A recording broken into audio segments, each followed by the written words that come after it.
Hello दोस्तों, नमः शिवाय। दोस्तों, चैत नवरात्रि आने वाली है। 2024 में 9 अप्रैल की पड़ रही है। सब तो आपको बहुत बहुत शुभकामनाएं और बधाई। माँ का स्वागत आप भव्य रूप से कीजिए। पूजन सामग्री एक दिन पहले ले आएँ और 9 अप्रैल को प्रातःकाल स्नान करने के बाद मैं आपको एक बात बताने जा रही हूँ। जब आप चौकी स्थापित कर लेंगे, विधिवत पूजा कर लेंगे, तो आपको दुर्गा सप्तशती का पाठ करना है। तो उसके कुछ नियम बता रही हूँ। अगर अब नियम के मुताबिक आप पाठ करते हैं तो श्री दुर्गा सप्तशती पाठ का पूरा फल आपको प्राप्त होगा। पहला नियम है, चैत नवरात्रि में माँ दुर्गा की आराधना के लिए तन और मन दोनों की शुद्धि महत्वपूर्ण है, तभी पाठ, मंत्र और पूजा का फल प्राप्त होगा। दुर्गा सप्तशती पाठ स्नान के पश्चात साफ वस्त्र पहनकर करें और मन में विचार बुरे ना लाएं। अगर पाठ कर रहे हैं इधर उधर की ना सोचें, सिर्फ पाठ के बारे में ही सोचें। यानी किताब तो खुली है, पाठ भी कर रहे हैं, मन में ऊट पटांग बुरे विचार आ रहे हैं, तो कदापि ऐसा ना करें, यानी अपने आप को भ्रमित कर रहे हैं।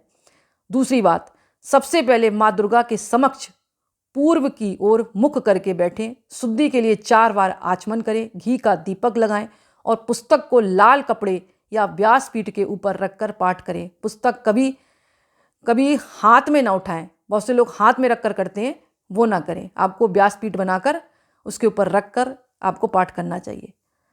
तीसरी बात, दुर्गा सप्तशती के पाठ के दौरान किसी भी अध्याय को अधूरा ना छोड़ें, चाहे कोई भी मिलने वाला आपका निजी व्यक्ति ही आ जाए। पहले से आप तैयार रहें कि आप पाठ कर रहे हैं। अगर कोई व्यक्ति आए तो घर के किसी मेंबर से कह दें कि वो उसको अटेंड कर ले, आप अधूरा छोड़कर ना जाएं। अगर एक दिन में पाठ खत्म नहीं कर सकते तो हर दिन एक एक पाठ करें। दुर्गा सप्तशती के प्रथम, मध्यम और उत्तर चरित्र का क्रम से पाठ करने से सभी मनोकामनाएं पूर्ण होती हैं। इसे महाविद्या क्रम कहते हैं। अगली बात आती है, इस पाठ से पहले और बाद में नवाड़ मंत्र जरूर पढ़ना चाहिए। आप सीधे बैठ गए, आपने गणेश जी का ध्यान कर लिया, आपने गुरु जी का ध्यान कर लिया और चालू कर दिया। नहीं, सब प्रथम आपको गुरु का ध्यान करना है, गणेश जी का ध्यान करना है। यानी गणेश जी का पहले कर ले, फिर गुरु का कर ले, क्योंकि गणेश जी की पूजा सब प्रथम होती है। उनके नाम से कुछ आप नैवेद्य चढ़ा दें, धूप जलाएं और अक्षत चढ़ाएं, रोली चढ़ाएं। उसके बाद आपको इस पाठ का पाठ करने के पहले, जैसे आपने गणेश जी का ध्यान किया, गुरु जी का ध्यान किया और फिर आपको पाठ शुरू करना है। लेकिन पाठ के पहले आपको नरवाण मंत्र का जाप जरूर करना चाहिए। वो आप सभी को पता होगा। मंत्र है इस प्रकार, जिसको सिद्ध कुंज का स्रोत के नाम से जानते हैं। ओम ऐम रीम क्लीम चामुंडाय बिच्चे। इस मंत्र को बोलते हुए आपको पाठ करना चाहिए। 5 बार पढ़ लें, 7 बार पढ़ लें, 9 बार पढ़ लें, क्योंकि ये चाबी है। अगर किसी भी पाठ को पढ़ रहे हैं और आपने सीधे पढ़ना चालू कर दिया तो उसका फल प्राप्त नहीं होगा। यानी आप दुर्गा सप्तशती को खोलेंगे पहले, उसको तो चाबी से खोलेंगे कैसे? वो चाबी क्या है? ओम ऐम रीम क्लीम चामुंडाय बिच्चे, सिद्ध कुंज का स्रोत। इस पाठ को करें और बाद में जब पूरी हो जाए, आपकी 9 दिन में कर रहे हैं या आप प्रत्येक दिन कर रहे हैं, तो भी आपको ओम ऐम रीम क्लीम चामुंडाय बिच्चे करना चाहिए। बात समझ में आ गई होगी मेरी।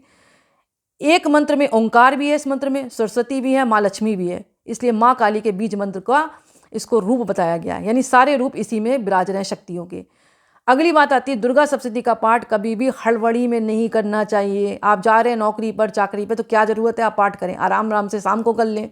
और शाम को नहीं मिलता तो थोड़ा थोड़ा, अधूरा नहीं करना है आपको, एक एक पाठ आराम से कर लें, जो भी टाइम मिले। हर शब्द का सही उच्चारण करें। जल्दी जल्दी तीव्र गति से ना करें कि हड़बड़ हड़बड़ में करे जा रहे हैं, खुद को ही समझ में नहीं आ रहा है।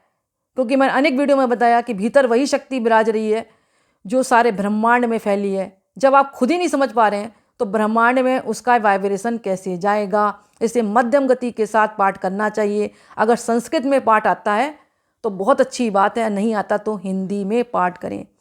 अब प्रश्न ये उठता है कि कम समय में कैसे करें दुर्गा सप्तशती का पाठ? वैसे तो उसमें 3 घंटे का समय लग जाता है, और अगर आपके पास समय का अभाव है, यानी एक दिन में आपने पूरा पाठ खत्म किया तो 3 घंटे का समय लग सकता है। बहुत जल्दी जल्दी उच्चारण किया तो और भी ज़्यादा समय लग सकता है। तो आप धीमे धीमे करें, जरूरी थोड़ी ना आप एक दिन में ख़त्म करें। ऐसा कोई नियम नहीं है कि एक दिन में आप ख़त्म कर लें। तो नवरात्रि में प्रतिदिन आपको पहले जो है कवच का, कीलक का, अगला स्रोत का पाठ करें, फिर सिद्ध कुंज का स्रोत का पाठ करें।